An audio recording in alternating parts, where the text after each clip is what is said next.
All right. Today is Wednesday, September 13th, 2023. We're going to be working on this primer solenoid, this valve. So this valve is actually leaking. I don't know if you saw that, but it's basically coming out of the O-ring. Maybe you can see it. Well, hopefully it shows up in the video. But if I build up some pressure on there, it'll squirt out. Oh, see, like right there. So anyways, this cap, I could reuse the same cap, but this kit that I buy, this one right here, that's the part number. This is a service valve kit. Contains the cap, a new gasket, the valve with a new O-ring. I mean, about 30 bucks. Those are OEM. These are OEM ones. You can get some aftermarket ones, but they tend to crack a lot. But on this one, we're gonna go ahead and it's got 4 of these little flathead screws. You can take them off real quick. And then once you remove these 4 screws, this cap right here, this black cap, is gonna have 2 little nipples on it, where 2 fuel lines, small fuel lines, probably like 1/4 in diameter, they go plugged into those 2 little nipples and shit. And so we get this last screw taken off, and you, with a little bit of pressure, persuasive, you get that removed. Now, you gotta be careful you don't break the little nipple inside. Whoa, let's shut out real quick. All right, you get one of these little zip ties cut off, and you get another one. There you go, like so. Yeah, a little bit of pressure, that comes off. Voila, there you go. Now this is a gasket. Now let me show you the O-ring. Hopefully it shows up in the video.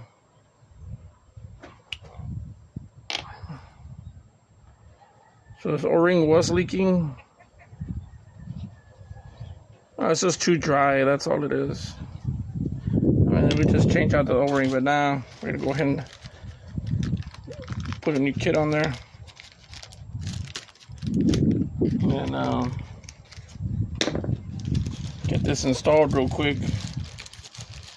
Sorry, the camera's moving too much. I got it on this little clamp thingy, and it's a flexible little arm. Causes it to move too much. Now, I could have left this like this for the customer, but it was gonna be a problem for the customer. So I had already explained to him that there was a couple leaks here and there, so we're gonna go ahead and get that fixed. All right, so all of these, they come with some little portholes where basically they just go seated in there. All right, so but what you want to do first is you want to get these little fuel lines attached in there real quick, since it's very easy. And there goes, somebody call him Mr. Villanueva, the Honda Ridge. Alright, so there's a job I gotta go do, but it could wait. Anyways, valve, there you go. The valve, you just press it in, but you gotta be gentle with it.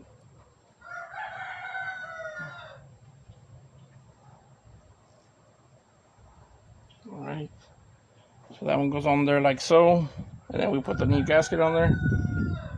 Alright, so there's a little stud right here, and there's a little hole, there's a little pin on this thing, so the little pin goes through this diaphragm type of thing, and it goes stuck right on there. Alright, once we get that on there, voila, there you go, simple as that. And then we go ahead and put the screws on there.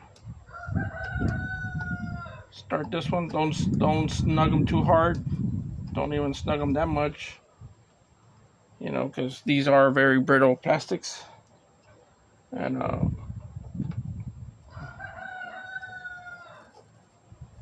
you go. There goes the other one.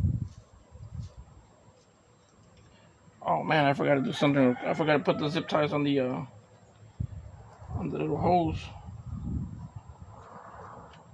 We'll go get them zip ties put on there.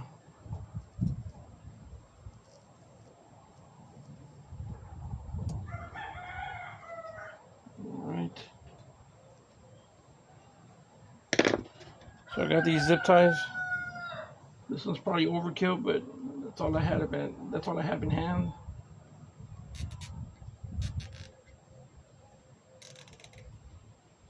Like, you don't want to put too much pressure on there. You don't want to twist this thing on. You just want to put them on there and tighten it with your hand. Alright.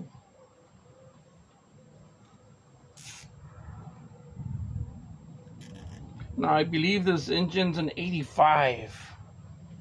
An 85, year 85 V4 Johnson and Evinrude.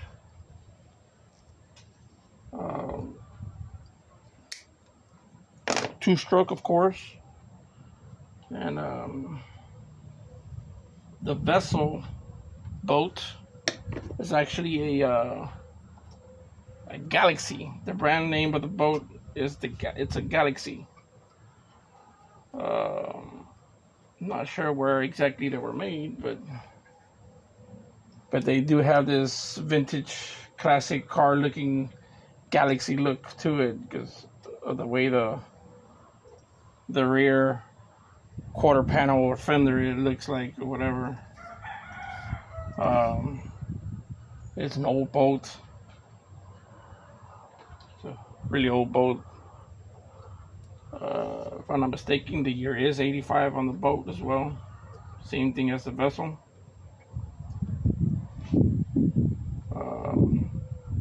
But yeah. I'm also doing the ignition switch as well right now. I just want to go pick up a lanyard.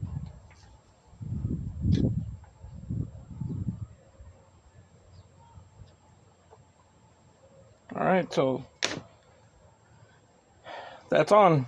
So now we're gonna prime it again. And hopefully it don't leak.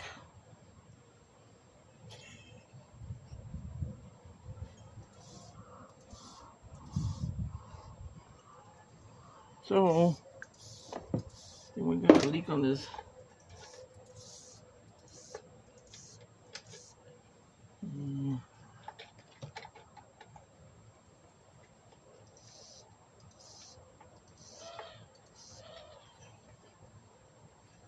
Yeah, they're leaking.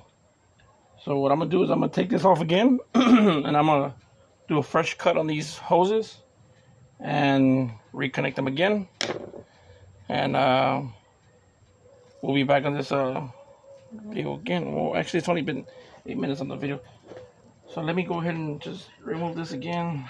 I still gotta go get new hose clamps. Zip ties. So I only brought 3 of them, I believe.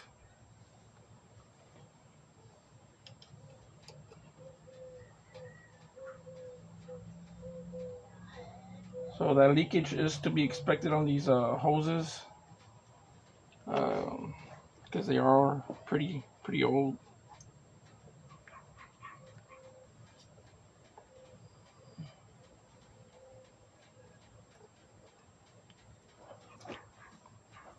But I should have known.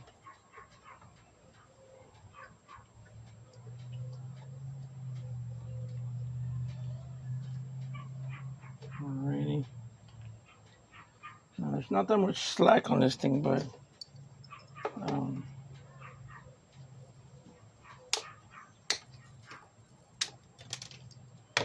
I could get that done.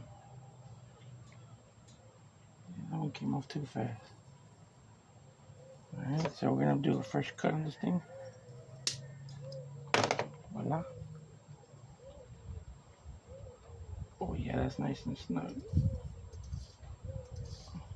So I bought 2 of those kits, not because I might break this one, but because I have another boat that I'm working on. It's over there.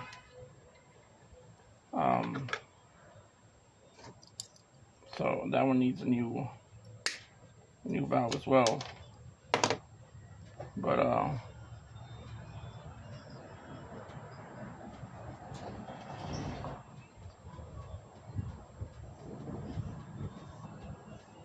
right. So now we go back on. That was nice and snug. I like the way them 2 little hoses went back in nice and snug. You know, normally you don't have to put little zip ties, nothing like that. Just, they're nice and tight.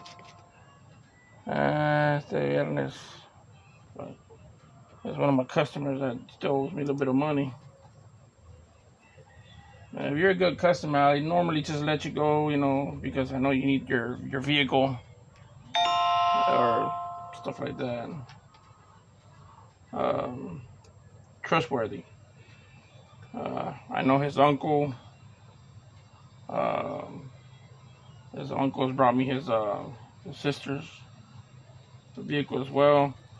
His sister always pays up, you know, without a problem, without a hitch.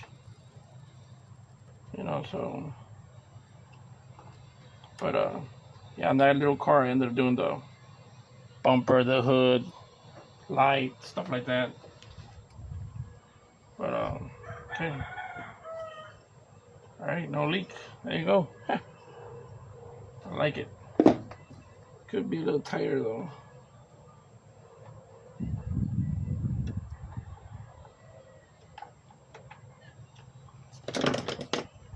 All right. That was a good job. So yeah, that's the way you normally remove this. Remove and install a new kit for this thing. For this electric primer solenoid. The kit. The part number to this kit is 18-7044-1. It says service valve kit. Contains our 18-0993 and then and 18-0871. Those 2 parts. Yeah, it's very easy. It's located like right here. If you got enough space to put your screwdrivers there, your flathead screwdrivers, go ahead and do so. Not really a big problem. But changing out this valve thingy should only take you no more than, I would say, 15 minutes and no less than 5 minutes. Because, like I said, you might have a small leak or seepage here and there. You don't want that. Because if you do have small leaks like those, if it's a constant leak, it'll be leaking and leaking and leaking. Remember, this thing does create a spark and a lot of electrical interference and stuff like that, so you can create a fire in your engine compartment. And since this always has a cover on there, all the vapors would always be stuck in here, you know. So whenever you get to turning the engine, you know, it might make some combustion right here and boom, blow the top off. Just blow the top off, not blow the engine up. But there could be a fire. You don't want that. So, yeah, this is a very simple way of changing out your service valve kit for your electric primer solenoid. I hope you like this video. You can like it. And if you want to see more videos like this, I'm going to try to record a little more thorough and more detailed videos. So subscribe to it if you want to as well. No pressure, but it would help. We are going to be continuing on the ignition switch as well. But I'm going to go ahead and cut this video off right now. So, yeah, this is Board Repair Shop, automotive repair here in Rio Bravo, Texas. So yeah, just thumbs up on the videos and subscribe to it if you want to. Thank you. Peace.